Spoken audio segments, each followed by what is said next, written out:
Pernah nggak sih kalian tuh ngebayangin sampai seberapa jauh seseorang tuh mau nyakitin dirinya sendiri cuma buat kabur dari kejaran polisi? Nah, pria yang bakal kita bahas hari ini tuh rela ngerubah wajahnya sendiri tanpa dokter, tanpa obat bius, dan semua itu dia lakuin biar polisi tuh nggak bisa ngenalin dia lagi. Tapi ternyata masa lalu, apalagi yang buruk, nggak bisa diilangin, apalagi dihapus gitu aja. Oke, sebelum itu aku bakal ajak kalian mundur dulu. Jadi kayak gimana ceritanya, kayak gimana kronologinya. Cerita ini dimulai di tanggal 26 Maret 2007.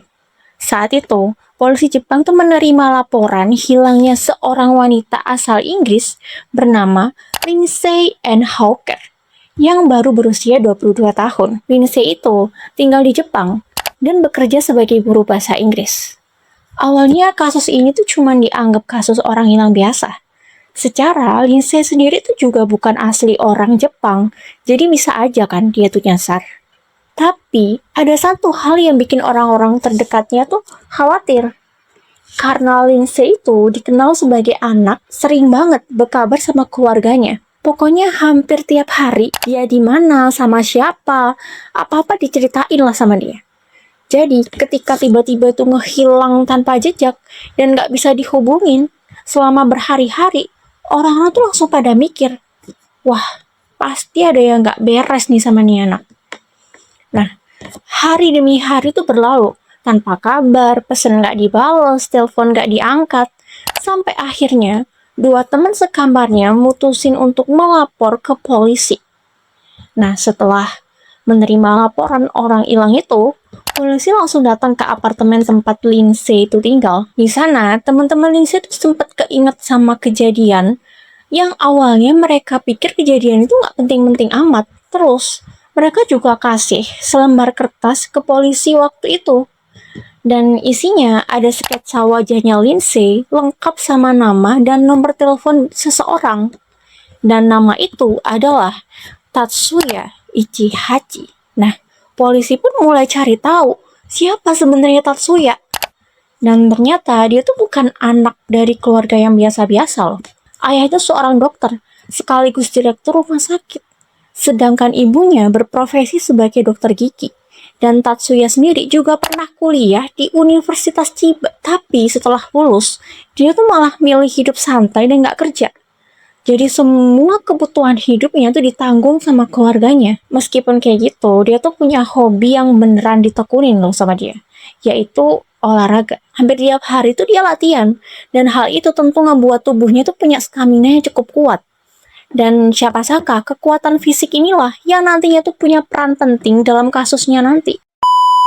Oke, beberapa hari sebelum Lindsay itu dinyatakan hilang, entah kayak gimana ceritanya, Tatsuya sama Lindsay itu untuk pertama kalinya kebetulan mereka berdua nih ketemu malam itu di dekat sebuah stasiun kereta di Ichikawa. Jadi, waktu mau jalan ngambil sepedanya, Lindsay itu tiba-tiba didatengin sama seorang pria bernama Tatsuya. Dengan bahasa Inggris yang amburadul, Tatsuya itu ngaku pernah jadi muridnya Lindsay. Tapi ada satu masalah, Lindsay itu sama sekali nggak kenal siapa pria itu. Karena ngerasa nggak nyaman, Lindsay itu milih mengakhiri percakapan, udah nggak mau lanjut dia ngobrol, dan langsung pulang. Awalnya Lindsay itu ngira semuanya udah selesai nih sampai sini, udah nggak bakalan lah cowok itu ngampirin dia lagi. Tapi ternyata enggak. Waktu lagi ngayuh sepedanya, Lindsay tuh nyadarin kalau Tatsuya tuh masih ada di belakangnya. Dan yang bikin merinding, pria itu terus ngikutin, arahnya sama. Makin deket Lindsay ke apartemen, makin deket pula jarak Tatsuya sama dia. Nah, sampai akhirnya Lindsay kan sampai nih di apartemen. Dan ternyata Tatsuya tuh masih ada di belakangnya. Dan kayaknya Tatsuya tuh sadar kalau Lindsay tuh mulai ngerasa nggak nyaman dengan keberadaan dia.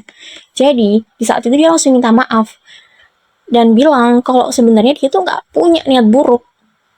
Dan menurut pengakuan dia tuh cuma pengen belajar bahasa Inggris dan berharap Lindsay itu mau jadi gurunya. Dan karena waktu itu kebetulan dua teman sekamarnya Lindsay itu juga ada di apartemen, akhirnya dia tuh ngasih kesempatan ke Katsuya. Nah, mereka pun sempat ngobrol bareng nih. Di tengah obrolan itu, Katsuya tuh kembali menawarkan bayaran 3.500 yen atau sekitar 300 ribuan lah saat itu.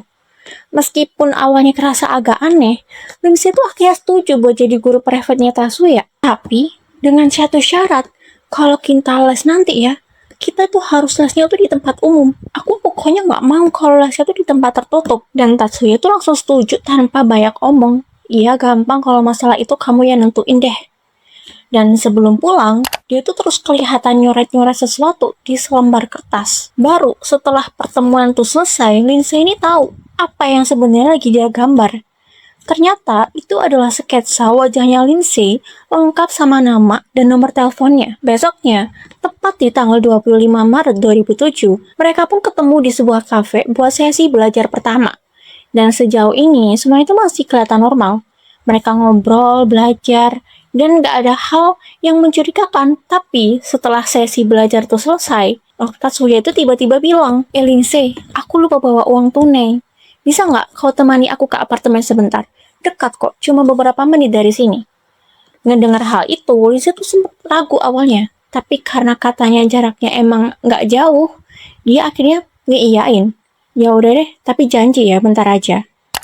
Nah, rekaman CCTV bahkan sempat memperlihatkan mereka berdua itu nunggu taksi bareng di luar kafe. Meski kayak gitu, beberapa kali tuh kelihatan kalau Lindsay ini masih ngerasa nggak nyaman, dia jaga jarak banget dari Tatsuya. Kayak ada sesuatu yang bikin dia tuh ngerasa nggak tenang kalau deket Tatsuya. Dan nggak lama kemudian, mereka naik taksi yang sama menuju apartemennya Tatsuya. Dan sesampainya di sana, Lindsay tuh bahkan sempat bilang ke sopirnya, Pak, Bapak tunggu sini aja ya. Saya nggak lama kok, cuman ambil uang, terus balik. Nah, mungkin waktu itu dia tuh masih mikir, semuanya bakal baik-baik aja. Tapi sayangnya ternyata enggak. Karena setelah Lindsay itu masuk ke apartemen yang ada di lantai 4 itu, gak ada lagi yang pernah ngelihat dia keluar. Dan pas polisi itu mulai ngecek area sekitar apartemen itu, ada satu hal yang langsung bikin mereka tuh curiga. Karena di balkon lantai 4, mereka tuh ngeliat sebuah bak mandi. Ukurannya tuh cukup besar. Sekilas emang kelihatan gak aneh. Tapi coba deh kalian pikir, ngapain ada bak mandi di balkon apartemen? Tapi sayangnya rasa curiga aja tuh belum cukup buat polisi tuh bertindak. Mereka nggak bisa asal masuk gitu aja tanpa izin. Akhirnya dua polisi tuh tetap berjaga di bawah di apartemen itu. Sementara tim lain tuh mulai cari tahu lebih lanjut soal latar belakangnya Tatsuya. Dan hasilnya tuh langsung bikin suasana berubah saat itu. Ternyata Tatsuya tuh pernah terlibat dalam kasus penyerangan terhadap seorang perempuan. Tapi kasus itu nggak pernah sampai ke pengadilan. Karena akhirnya diselesaikan secara kekeluargaan. Nggak cuma itu, waktu masih kuliah, dia tuh kayak punya hobi nguntit perempuan. Jadi ada cewek mandi dia kuntitin, ada cewek ganti baju dia tengok lah itu ya diam-diam. Begitu polisi tuh tahu soal masa lalunya si Tatsuya, polisi tuh langsung sadar, wah kasus ini kayaknya jauh lebih serius nih dari yang kita bayangin. Jadi nggak lama kemudian beberapa petugas tambahan tuh langsung dikirim ke lokasi. Tapi pas mereka tuh lagi naik menuju lantai 4, tiba-tiba pintu apartemen Tatsuya itu kebuka. Semua itu terjadi dalam hitungan detik. Tatsuya tuh kaget banget ngelihat polisi berdiri tepat di depan pintu dia. Polisi juga sama kagetnya. Dan tanpa banyak ngomong, Tatsuya tuh langsung muter badan, dia lari secepet-cepetnya. Dia tuh langsung sprint ke arah tangga darurat. Salah satu petugas tuh bahkan sempet narik ranselnya. Tapi nggak bisa buat ngehentiin Tatsuya dengan kondisi fisik yang emang lumayan prima. Dia tuh langsung nurunin tangga, itu cepet banget. Beberapa anak tangga itu bahkan dia lompatin gitu aja. Kayak nggak ada kesulitan sama sekali. Dan dalam hitungan detik, dia tuh berhasil keluar dari gedung tanpa masalah. Dan langsung ngilang gitu aja di area perumahan sekitar. Udah nggak ada jejak sama sekali. Pas petugas lain itu akhirnya sampai di lantai 4, semuanya tuh udah terlambat. Tatsuya tuh udah berhasil kabur. Dan sekarang, perhatian polisi itu cuma tertuju ke satu hal, Apa sebenarnya yang disembunyiin Tatsuya di dalam apartemen itu? Ada apa di situ? Kok dia sampai larinya kayak gitu? Mereka pun masuk nih dan mulai ngecek setiap sudut ruangan. Dan nggak butuh waktu lama buat ngerasa kalau ada sesuatu yang nggak beres di situ. Apartemen itu kelihatan berantakan banget. Beberapa pakaian perempuan tuh kelihatan berserakan di berbagai sudut.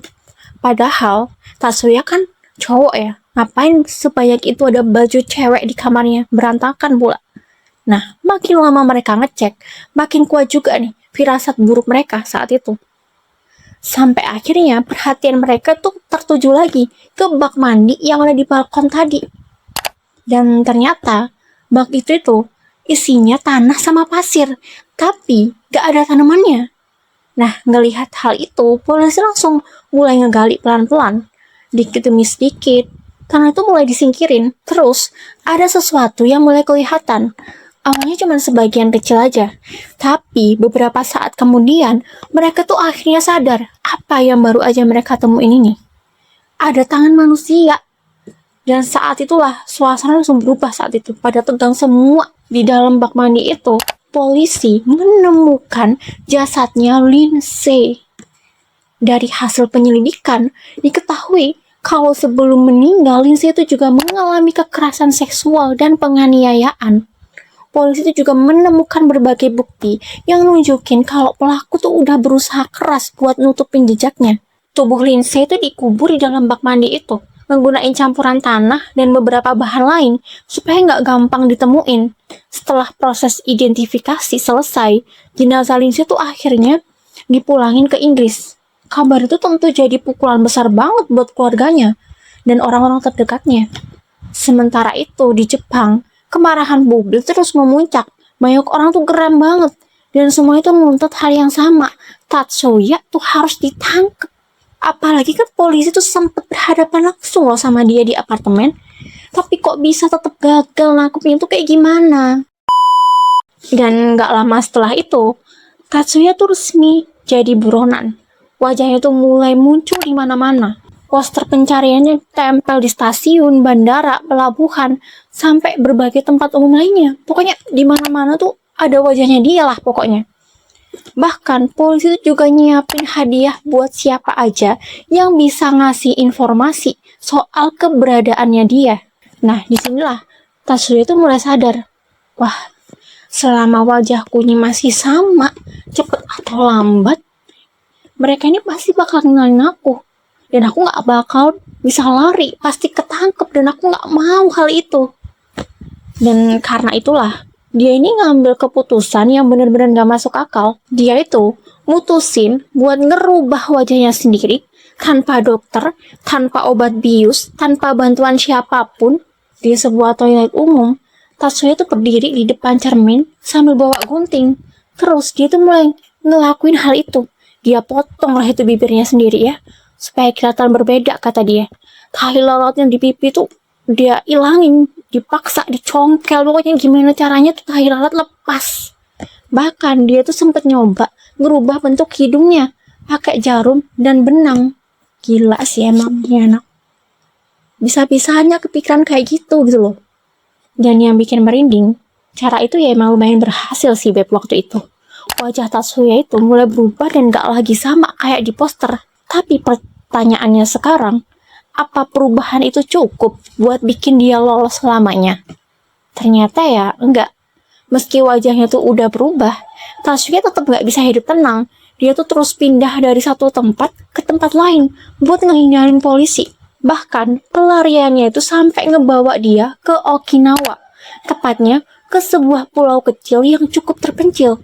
Di sana dia tuh mencoba ngilang dari dunia luar. Dia tuh tinggal di bangunan kosong dan bertahan hidup seadanya. Kadang nangkep ikan, kadang nyari buah-buahan di sekitar hutan. Pokoknya bener-bener hidup kekurangan banget lah dia. Tapi hidup sebagai buronan ternyata ya jauh dari kata tenang. Setiap hari dia tuh dihantui rasa takut. Kalau polisi datang kayak gimana?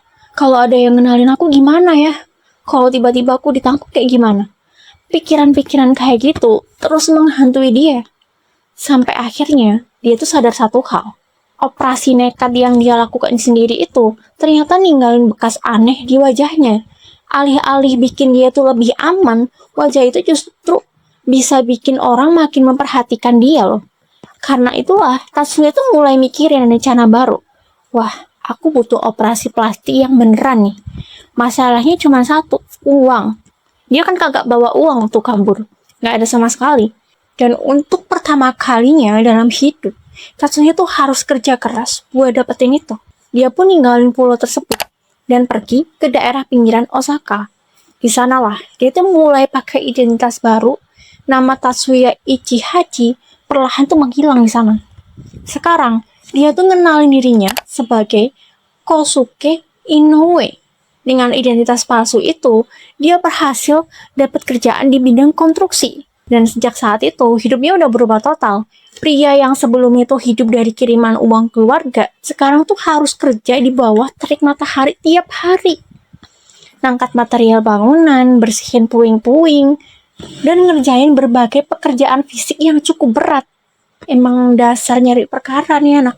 Udah enak-enak, hidup nyaman, malah pilih yang gak enak, kan goblok banget jadi orang. Tapi, Tatsuya itu rela ngejalanin semua itu, karena dia tuh punya satu tujuan, ngumpulin uang sebanyak mungkin buat operasi plastik. Bukan buat memulai hidup baru, tapi supaya makin susah dikenalin. Meski kerja di tengah banyak orang, Tatsuya itu berusaha jaga jarak. Dia tuh jarang ngobrol sama rekan kerjanya. Topi dan kacamata tuh hampir selalu dia pakai tiap hari buat nutupin wajahnya. Begitu kerjaan selesai, dia ini langsung balik ke asrama.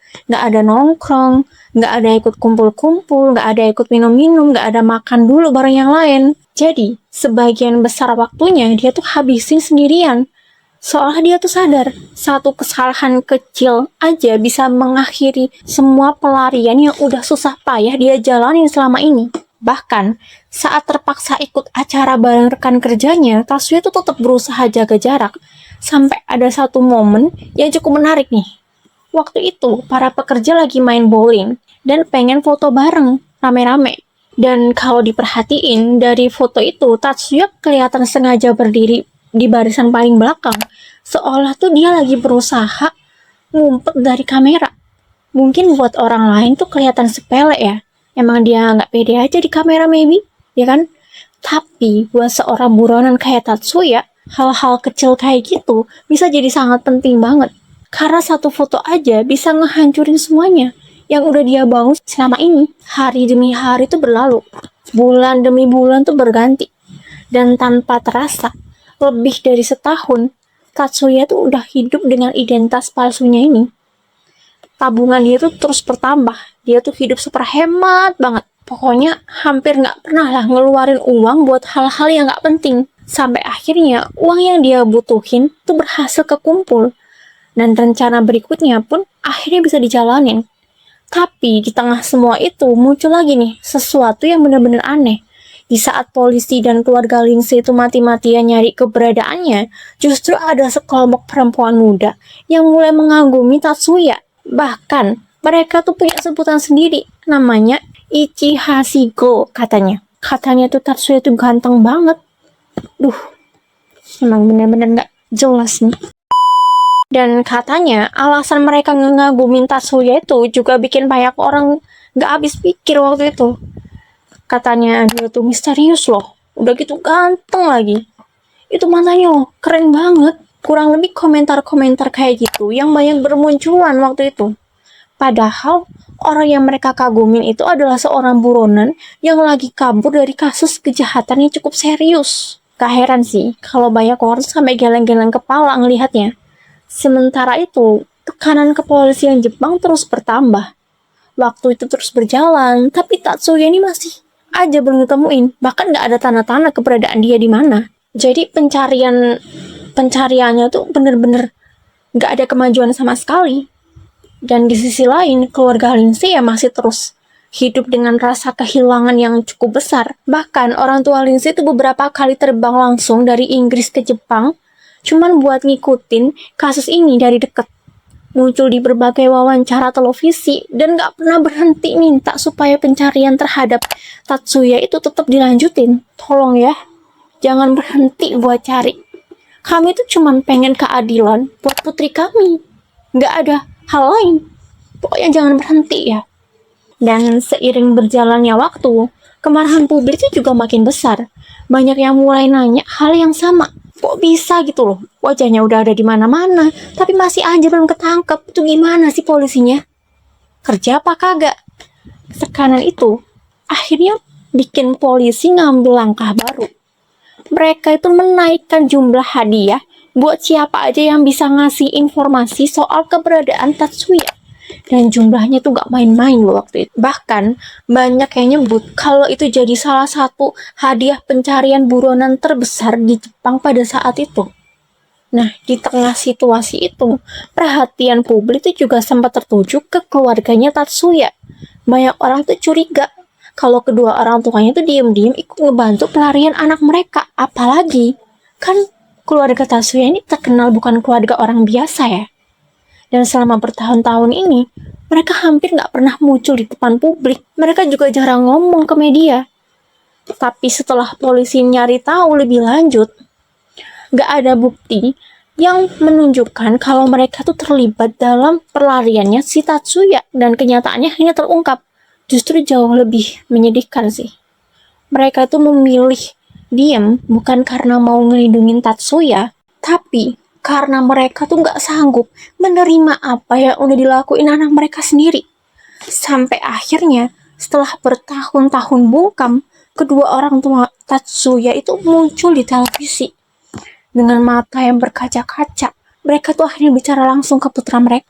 Nah, tolonglah, kau tuh berhenti dah sembunyi. Berhenti kau melarikan diri. Mau sampai kapan? Dah serahi dirimu ke polisi. Jangan lu sembunyi-sembunyi. Emang kau nggak capek tah? Dan itu bukan permintaan dari polisi, bukan juga dari jaksa, tapi dari seorang ayah dan ibu yang rasanya itu udah kehabisan harapan sama anaknya sendiri.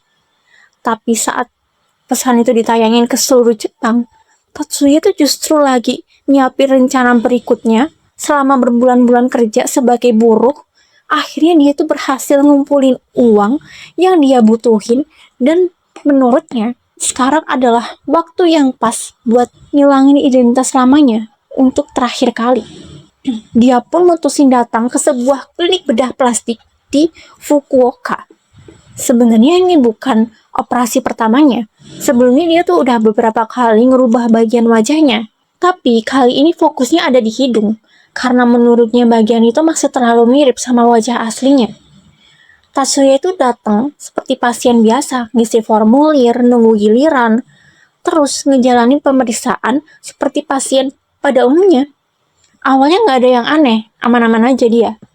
Sampai salah satu staf tuh mulai ngelihat wajahnya lebih teliti. Bentar, bekas lukanya loh, kok aneh ya? Kata dia. Terus dokternya bilang, aneh gimana? Luka di bagian bibirnya tuh gak kelihatan kayak hasil operasi profesional. Terus perhatian mereka jadi pindah ke area bagian pipi. Dan disitulah mereka mulai ngerasa ada yang gak beres nih. Nah, jadi mereka tuh notice sesuatu. Bekas luka kecil di pipinya itu berada di titik yang hampir sama dengan tahi lalat yang dulu terlihat di poster buronan Tatsuya. Dan makin lama diperhatiin, makin kuat juga rasa curiganya mereka. Jangan-jangan ini Tatsuya Ichihachi, kata si dokter. Hah? Masa dok? Berarti kita ngerawat buronan dong? Suasana tuh langsung berubah tegang banget saat itu. Tapi para staf tuh milih tetap tenang. Mereka gak mau dong bikin pria itu curiga. Jadi semuanya tetap berjalan kayak biasanya. Mereka tuh ngelayanin Tatsuya kayak pasien pada umumnya, sampai akhirnya dia ini keluar dari klinik kan, udah selesai. Begitu Tatsuya tuh pergi, pihak klinik tuh langsung ngehubungin polisi. Mereka tuh menyerahkan semua informasi yang mereka punya, termasuk foto-foto yang menunjukkan perubahan wajah Tatsuya dari tahun ke tahun. Buat penyidik, informasi itu sangat penting banget, karena akhirnya mereka ini menemukan jawaban dari pertanyaan yang selama ini tuh bikin mereka bingung.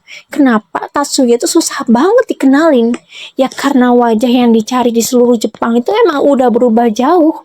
Polisi pun langsung bergerak cepat kan. Foto terbaru Tatsuya itu langsung disebarin di seluruh penghujung kota. ditaruh di mana-mana, ditenteng di mana-mana ya. Dan keputusan itu ternyata jadi titik balik dalam kasus ini. Karena kali ini akhirnya ada seseorang yang berhasil ngenalin dia. Dan orang itu bukan polisi, bukan detektif, bukan juga pemburu hadiah, bukan. Melainkan salah satu rekan kerja Tatsuya sendiri.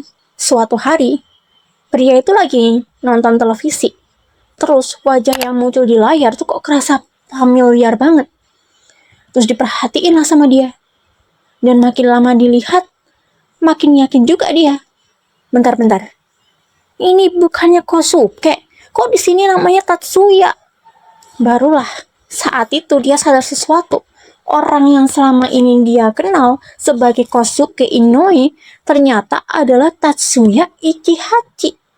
Dan tiba-tiba banyak hal langsung masuk akal. Kenapa itu dia sering banget nyendiri? Kenapa dia tuh hampir nggak pernah bergaul sama pekerja lain? Pokoknya sendiri aja tuh anak. Kenapa dia tuh selalu pakai topi kemana-mana, pakai kacamata? Dan kenapa dia tuh kelihatan sangat hati-hati dalam segala hal? Ngerasa ada yang nggak beres, rekan kerjanya itu langsung ngehubungin polisi.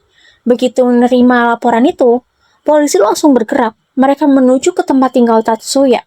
Harapannya cuma satu, kali ini semuanya harus berakhir. Tapi ternyata di saat pintu kamarnya itu dibuka, lagi-lagi ruangan udah kosong. Gak ada Tatsuya di situ.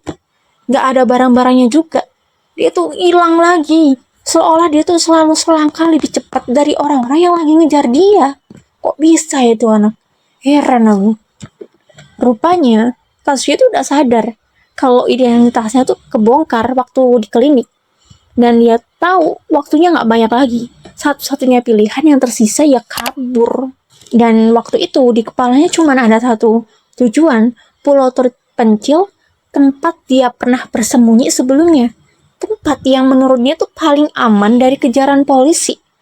Dengan tergesa-gesa, dia tuh langsung menuju pelabuhan buat cari kapal yang bisa ngebawa dia pergi. Sesampainya di sana, dia duduk kan ya, nunggu ferry. Sesampainya di sana, dia tuh duduk kan ya, nunggu ferry. Mungkin waktu itu dia masih berpikir semuanya bisa diselamatin. Enggak, mungkin aja aku masih bisa lolos. Mungkin kali ini juga berhasil. Tapi ternyata nasib itu berkata lain. Di area pelabuhan itu ada seseorang yang tanpa sengaja lagi perhatiin dia. Orang tersebut sebelumnya sempat ngelihat foto terbaru Tatsuya di televisi. Awalnya dia nggak terlalu yakin karena wajah pria itu emang udah beda kan ya. Tapi makin lama diperhatiin, makin kerasa familiar. Tunggu, jangan-jangan ini orang yang lagi dicari polisi. Bener nggak ya? Tapi mirip banget. Kayaknya iya deh. Oke. Aku bakal ngelapor polisi ini. Karena emang udah ngerasa curiga ya. Dia tuh langsung ngelapor ke petugas yang ada di sekitar pelabuhan. Dan laporan itu langsung ditindaklanjuti waktu itu. Kali ini polisi tuh gak mau ngulangin kesalahan yang sama. Mereka tahu betul kalau buronan yang satu ini licin banget. Jadi mereka tuh gerak diem-diem, pelan-pelan dari berbagai arah. Tanpa ngasih sedikit pun kesempatan buat Tatsuya tuh kabur lagi. Dan saat itu juga, lingkaran pengepungan tuh mulai kebentuk. Dari depan, dari samping, dari belakang. Dan pelan-pelan semua akses buat keluar dari situ tuh ditutup semuanya. Gak ada gang sempit, gak ada jalur darurat, gak ada jalan buat kabur. Dan barulah saat itu Tatsuya sadar permainannya udah selesai. Setelah lebih dari 2 tahun hidup dalam pelarian, akhirnya dia nih benar-benar kejebak. Dan di pelabuhan itulah semuanya berakhir. Tatsuya itu ditangkap dan dia tuh sama sekali nggak ngelawan. Borgol tuh langsung dipasangin kan ya ke kedua tangannya. Akhir dari salah satu perburuan buronan paling terkenal dalam sejarah Jepang akhirnya tiba. Tapi penangkapan itu ya ternyata cuma awal dari babak berikutnya. Karena sekarang Tatsuya harus berhadapan dengan pengadilan dan dia tahu posisinya nggak bagus. Apalagi kasus yang dia hadapi termasuk kejahatan yang hukumannya sangat berat di Jepang. Karena itulah selama persidangan itu berlangsung, Tatsuya tuh akhirnya mengakui kalau dia memang melakukan kekerasan seksual terhadap Lindsay. Tapi itu bukan satu-satunya hal yang terungkap di ruang sidang. Ada satu tuduhan yang tetap dia bantah, yaitu pembunuhan berencana. Aku tuh sama sekali nggak ngerencanain pembunuhannya Lindsay. Aku tuh cuma berusaha ngebungkem Lindsay waktu itu. Soalnya dia tuh teriak-teriak biar nggak kedengeran lah sama tetangga. Jadi aku ini nggak ada keinginan atau berniat membunuh dia sama sekali. Kurang lebihnya seperti itu pembelaannya di pengadilan waktu itu. Tentu aja ya, jaksa nggak menerima alasan tersebut. Bagi mereka, mencekik seseorang sampai meninggal itu bukan sebuah kecelakaan. Karena itulah, mereka dan menuntut hukuman seberat mungkin. Persidangan pun berjalan cukup sengit waktu itu. Dan di tengah proses itu, keluarga Lindsay tuh kembali hadir di ruang sidang. Dengan suara yang getar, mereka tuh minta supaya Tatsuya tuh dijatuhi hukuman mati aja udah tuh anak.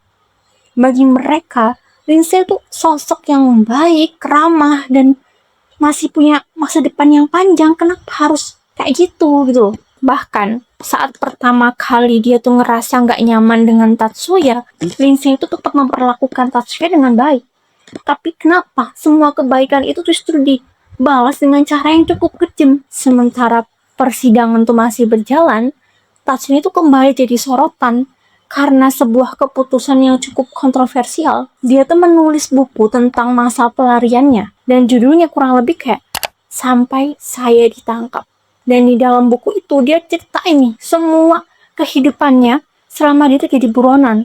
Dari mulai dia tuh pindah-pindah tempat, bersembunyi di pulau terpencil, sampai berbagai operasi, sampai dia tuh jadi buruh. Pokoknya diceritain lengkap semuanya sama dia. Dan yang cukup mengejutkan, buku itu ternyata terjual cukup banyak loh. Dalam salah satu sidang, Tatsuya itu juga bilang kalau menulis buku itu membuat dirinya merasa masih punya nilai sebagai seorang manusia. Dia bahkan berjanji bakal menyerahkan seluruh hasil penjualannya kepada keluarga Lindsay. Tapi keluarga Lindsay tuh nolak. Ya nggak mau lah. Itu kan sama aja Tatsuya itu mau ngegantiin nyawanya Lindsay pakai uang yang nggak seberapa itu. Setelah melalui proses yang panjang, akhirnya hari pembacaan putusan pun tiba. Dan hakim mendengarkan seluruh fakta yang ada. Dan pada akhirnya Tatsuya itu dijatuhi hukuman penjara seumur hidup. Bikin banyak pihak itu ngerasa kecewa. Ada yang merasa hukumannya itu nggak pantas, tapi ada juga yang ngerasa hukumannya udah pantas kok. Tapi ada juga yang berpendapat kalau hukuman mati itu seharusnya dia dijatuhin ke dia. Keluarga Lindsay tuh bahkan juga ngaku kalau dia tuh kecewa. Tapi ya pada akhirnya mau gimana lagi, mereka tetap menerima keputusan tersebut. Bahkan dalam sebuah wawancara, ayah Lindsay tuh nyampein sesuatu yang cukup menyentuh sih menurut aku ya. Kurang lebih dia tuh mengatakan kalau keluarga mereka tuh udah nunggu hal ini bertahun-tahun buat dapat keadilan. Dan akhirnya di hari itu keadilan tuh datang. Dia juga bilang Lindsay itu suka banget sama Jepang, dia cinta banget sama Jepang.